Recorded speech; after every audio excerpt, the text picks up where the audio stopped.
अस्सलाम वालेकुम जी, मैं हूं ज़िया बलोच। सामीन, दीर बाला में पीटीआई का वर्कर्स कन्वेंशन हुआ है, कुछ उस हवाले से बात करेंगे। लेकिन 3 दरख्वास्तें दी गई हैं जो आज अदालती कार्रवाई शुरू की गई है। मेरे ख्याल में तीनों बहुत अहम हैं और थोड़ा सा इसको मिन्यूटली थोड़ा सा डिस्कस कर लेते हैं क्योंकि आगे इनका बड़ा इम्पेक्ट आएगा।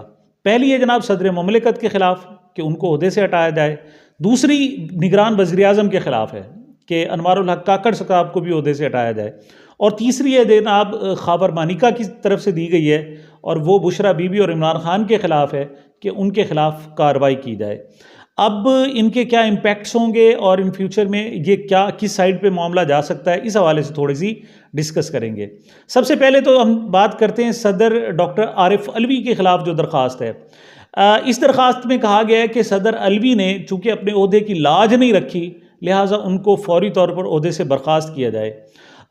उन पर 2 किस्म की एलिगेशंस लगाई गई, इल्ज़ामात 2 नौयत की हैं। एक तो वही अप्रैल 2022 वाला कि जब कासिम सूरी ने जनाब एक जो तहरीक अदम एतमाद थी उसको मुस्तरद कर दिया था और उसको अंडू कर दिया था, और उसके फ़ौरन बाद इमरान खान साहब जो उस वक्त वज़ीर आज़म थे उन्होंने एक समरी भेजी थी असम्बली को डिज़ोल्व करने की, और सदर ममलिकत ने विद इन नो टाइम वो असम्बली डिज़ोल्व कर दी थी। तो उनके ख़्याल में जो दरख्वास्त दी गई है कि उन्होंने गैर कानूनी तौर पर असम्बली तोड़ी, लिहाजा वो सदर रहने के काबिल नहीं है। जो दूसरा उन पर इल्ज़ाम है वो ये है कि सदर ममलिकत ने इलेक्शन की तारीख नहीं दी। उनकी ज़िम्मेदारी थी कि इलेक्शन की तारीख देते और 90 रोज़ में इलेक्शन हो जाते, लेकिन उन्होंने तारीख नहीं दी। अब मैं हैरान हूँ कि जिस साहब ने भी जनाब ये दरख्वास्त दी है कि 90 रोज़ में उन्होंने डेट दी नहीं दी और इलेक्शन नहीं हो सके, उन्हें पंजाब असम्बली याद नहीं आई कि पंजाब असम्बली में तो सदर ममलिकत ने बाकायदा टाइम दे दिया और इसको इंडोर्स बाकायदा सुप्रीम कोर्ट ने कर दिया था, लेकिन फिर भी इलेक्शन तो नहीं हो सके थे। वजह क्या है? वजह यह है कि सुप्रीम कोर्ट के पास कुव्वत नाफजा नहीं है, और इवन सदर ममलिकत के पास भी कुव्वत नाफजा नहीं है। जिनके पास कुव्वत है, ताकत है, इस्टेब्लिशमेंट है वो, और वो जब तक नहीं चाहती किसी हुक्म पर, किसी भी जनाब अदालती फैसले पर अमल दरामद नहीं हो सकता। और अगर नहीं चाहते हैं तो वो फ़ौरन हो जाता है। उसके लिए किसी हुक्म की ज़रूरत भी नहीं है, अदालती फ़ैसले की भी ज़रूरत नहीं है, इंतज़ामी एक्शन ही काफ़ी हो जाते हैं। बल्कि बाज़-औक़ात उन्हें आईन इजाज़त नहीं भी देता, उन्हें कानून इजाज़त नहीं देता, इवन इखलाकियात इजाज़त नहीं देते, लेकिन फिर भी वो कर गुज़रते हैं। जैसे मियां नवाज शरीफ साहब हैं कि जनाब वो आए और उनको चाहा गया कि जनाब अदालती फ़ैसलों से उनको धो डालें और उनके सारे जनाब इल्ज़ामात ख़त्म हो जाएं, लेकिन नहीं कर सके। कानून ने इजाज़त नहीं दी, आइन ने इजाज़त नहीं दी। तो फिर क्या रास्ता निकाला गया कि एक निगरान जो हुकूमत है पंजाब की, उसको इस्तेमाल किया गया और उन्होंने जो सज़ा थी वो सज़ाएँ मुअत्तल कर दी। जब इस किस्म का एटीट्यूड हो, वहाँ सुप्रीम कोर्ट बेचारी क्या करेगी और वहाँ पर एक सदर ममलिकत क्या करेगा? तो इस पर गौर तो नहीं किया गया कि सदर ममलिकत ने डेट दी, सुप्रीम कोर्ट ने इंडोर्समेंट किया, फिर भी पंजाब के इलेक्शन नहीं हो सके। लेकिन इस बात पर कि उनके हाथ बांध दिए गए, उन कानून साजी की गई और उनको डराया गया, धमकाया गया और उन्हें कहा गया कि अब आपके पास इख्तियार नहीं है, आप पार्लियामेंट के खिलाफ जाएंगे अगर आप टाइम देंगे तो, और डेट देंगे तो। और लेकिन अब उसके बावजूद सदर ममलिकत ने टाइम तो दिया, डेट दी उन्होंने बाकायदा लेटर लिखा और उन्होंने कहा जी उसके हिसाब से 6 नवंबर आप इलेक्शन की डेट बनती है और इलेक्शन कराने चाहिए, लेकिन नहीं हो सके। लेकिन अब बहरहाल फिर सदर ममलिकत के खिलाफ अदालत में जनाब ये जाया जा चुका है और देखते हैं इस पर क्या कमेंट आता है। आखिर में मैं इन तीनों का थोड़ा सा रेलिवेशन भी आपको बयान करूंगा। जो दूसरी दरख्वास्त है वो है जनाब वज़ीर आज़म, निगरान वज़ीर आज़म के खिलाफ। उन पर जनाब जो एलिगेशन लगाया गया वो ये है कि 90 दिन में इलेक्शन होने चाहिए और उनकी हुकूमत ये 90 दिन में इलेक्शन नहीं करा सकी। तो आइन में चूंकि 90 दिन की मुद्दत का जिक्र है, इससे ज़्यादा का जिक्र नहीं है, लिहाजा इस वक्त अनवारुल हक काकड़ साहब जो हैं वो निगरान वज़ीर आज़म के ओहदे पर नहीं रह सकते, उनका ओहदे पर रहना गैर आइनी है। ये भी दरख्वास्त दे दी गई है। अच्छा, अब सवाल ये पैदा होता है कि सदर के ख़िलाफ़ तो दरख्वास्त समझ आती है, क्योंकि उनके खिलाफ ये लोग जब जूं ही रजीम चेंज ऑपरेशन हुआ था तो सब लोगों को हटा दिया था, सारे गवर्नर्स को भी हटा दिया गया था जो मुख्तलिफ ओहदों पर, मुख्तलिफ इदारों पर पीटीआई के लोग बैठे हुए थे, उन सबको हटा दिया गया था। लेकिन सदर आरिफ अलवी को नहीं हटाया जा सका था। उसकी वजह यह थी कि 2/3 अक्सरियत थी और उस वक्त 2/3 अक्सरियत मौजूद नहीं थी असम्बली में। 2/3 अगरचे पीटीआई के बहुत सारे लोग तोड़ लिए गए थे, लेकिन उसके बावजूद टेक्निकली उनके पास 2/3 अक्सरियत बनती नहीं थी, लिहाजा मजबूर हो गया और उनको डरा कर धमका कर एक ख़ास उनका हदूद-ए-अरबा तय कर लिया गया कि आपने इस हद तक रहना है, इससे आगे नहीं जाना। और सदर मुमलिकत भी निमाने से हैं जनाब, वो इस पर रहे। तो अब क्यों दरख्वास्त दी जा रही है? अब क्या मुमकिन है? तो जी मुमकिन है, पाकिस्तान है, अब यहाँ कुछ भी हो सकता है। चलो सदर मुमलिकत के खिलाफ दरख्वास्त आई, उनको हटाया जा रहा है, लेकिन ये जो वज़ीर आज़म के खिलाफ आई है, इसकी भी क्या कोई अहमियत है? जी जनाब, इसकी भी अहमियत है। क्या अहमियत है कि जनाब अब सुनाई ये दे रहा है कि हालात काबू में नहीं आ रहे, कंट्रोल में नहीं आ रहे। जो दीरबाला का कन्वेंशन हुआ है उसने खौफ तारी कर दिया है, मतलब इस हद तक खौफ तारी कर दिया गया है कि पुलिस ने उनको रोकने की कोशिश की। खैबर पख्तूनख्वा में की पुलिस ने जोर लगाया, रास्ते बंद किए तो लोग गाड़ियां छोड़कर पैदल दौड़कर जनाब चले गए और कई मील तक दौड़ते हुए वो उस जलसा गाह तक पहुंचे।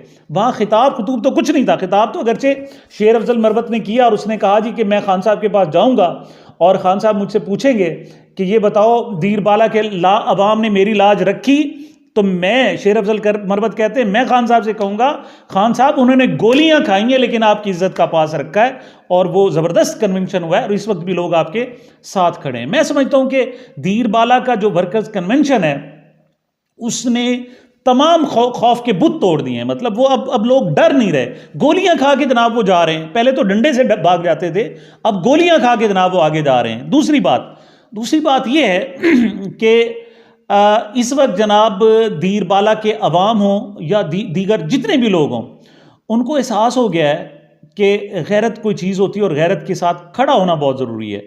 इस वक्त जो खैबर पख्तूनख्वा की पोजीशन ये है, वो 95% ऑफ दी टोटल पॉपुलेशन जनाब वो खान के साथ खड़ी हुई है और दूसरे लोग मुंह छुपाते फिर रहे हैं। अब उनके पास वो सोचते हैं कि करें तो करें क्या।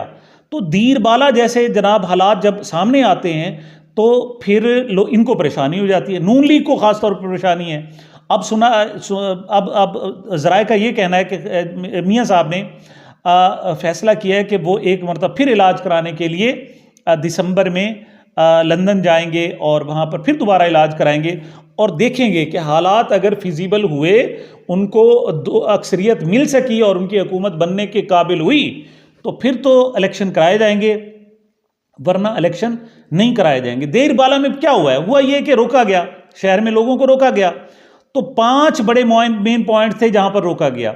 वो पांचों की पांचों जगहों पर हजारों लोग इकट्ठे हो गए और वो जो कन्वेंशन 1 होना था अब वो 5 हो गए जनाब। 5 कन्वेंशन हुए और रात तक अंधेरे में लोग अपने मोबाइल फोन की लाइट्स पर वहां मौजूद रहे और ऐसे लगता है कि वो वर्कर्स कन्वेंशन नहीं है, बहुत बड़ा जलसा हो रहा है। तो इसने जनाब खौफ तारी कर दिया है। ऐसे में इनकी प्लानिंग ये है कि अब इलेक्शन को डिले किया जाए और इलेक्शन को अगर डिले करते हैं तो अनवार उल हक काकड़ साहब उनकी उम्मीदों पर पूरा नहीं उतर रहे इस वक्त। अगरचे बड़ी कोशिश की है उन्होंने और तुन के रखा है, जैसे कहते हैं नून लीग को तुन के रखा है उन्होंने, लेकिन हुकूमत नहीं चल रही, मुल्क नहीं चल रहा और आगे ज़्यादा अरसे तक चल नहीं सकता। तो ऐसे में ये भी शुनीद है कि एक दरख्वास्त दिलाकर वज़ीर आज़म साहब को अदलिया के ज़रिए हटवाया जाए और फिर एक नए केयर टेकर की जनाब बंदोबस्त कर लिया जाए। और वो केयर टेकर जो है वो हफीज़ शेख साहब भी हो सकते हैं और हो सकता है फिर अब अगर ऐसा होता है तो फिर इलेक्शन जो है वो 6 महीने के लिए, साल के लिए नहीं, कम से कम 2 साल के लिए आगे होंगे और फिर बात बहुत आगे जा पड़ेगी। तो दरख्वास्तें दोनों हैं जनाब। पाकिस्तान जैसा मुल्क है और यहाँ किसी पर किसी अंदाज में भी अमल दरामद हो सकता है। अगली बात करते हैं जनाब खाबर मनिका की दरख्वास्त की।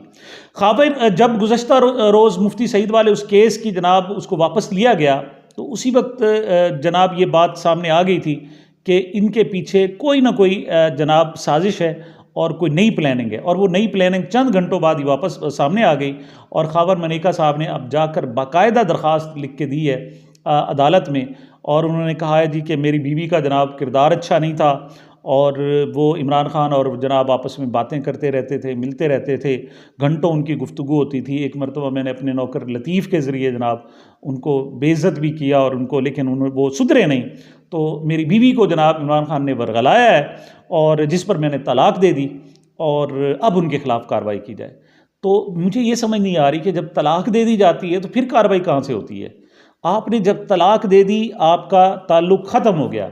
हाँ, अलबत्ता वो यहाँ ये कह रहे हैं कि मैंने तलाक दी, मेरे पास रुजू की गुंजाइश थी तो मैं रुजू कर सकता था। तो भाई वो जो तलाक है वो ये सिंगल तलाक दी है आपने, क्या उस पर लिख के देकर दिया है कि मैं सिर्फ एक तलाक दे रहा हूँ? अगर ऐसी है तो कोई डॉक्यूमेंट्स लाई जाएँ। तो वैसे भी जनाब, लेकिन अगर आप तलाक दे दी और आप खुद कह रहे हैं कि मेरी साहबका बीवी, आप वीडियो भी रिकॉर्ड करा चुके हैं, तो फिर इस गंद को घोलने की क्या ज़रूरत थी। आपने तलाक दे दी और अब जनाब उसके ख़िलाफ़ कार्रवाई करने के लिए आ रहे हैं, तो अब आपका हक़ जो है वो ख़त्म हो गया। लेकिन उसके बावजूद ख़ावर मलिका साहब चूँकि हक़ जता रहे हैं और वो कहते हैं कि जनाब जो उन्होंने अब तक वसूल किया जो बुज़दार साहब की हुकूमत के ज़रिए और दीगर ज़राए के ज़रिए से वो बहुत कम था, या अब उन पर प्रेशर है साहब। ज़रा दो चीज़ें हो सकती हैं। हालांकि यही ख़ावर मलिका से जब इन्होंने बयान दिया था कि मेरी तलाक हो गई और मेरी वजह से अब किसी को बुरा भला ना कहा जाए, बल्कि मैं अपनी बीवी के किरदार की गवाही देता हूँ कि वो बाकिरदार किस्म की औरत है, आज उसे बेकिरदार और बद किरदार साबित करने पर तुले हुए हैं, उनको अदालत में भी ले गए हैं। तो ये जो तीनों दरखास्तें हैं जनाब, तीनों दरखास्तों पर अमल दरामद हो सकता है। ये कोई और मुल्क होता या अच्छे हालात होते तो शायद हम प्रिडिक्ट कर सकते कि जनाब इसके पीछे पसे पर्दा मकासद कोई नहीं है और अदालतें इसको इंटरटेन करने का सोच भी नहीं सकती थी आम हालात में। लेकिन अब तो जो भी आ जाए और बज़ाते खुद उसमें जनाब इमरान खान के ख़िलाफ़ हो, तो वो चीज़ ना सिर्फ इंटरटेन होती है बल्कि अच्छे अंदाज में सामने लाई जाती है।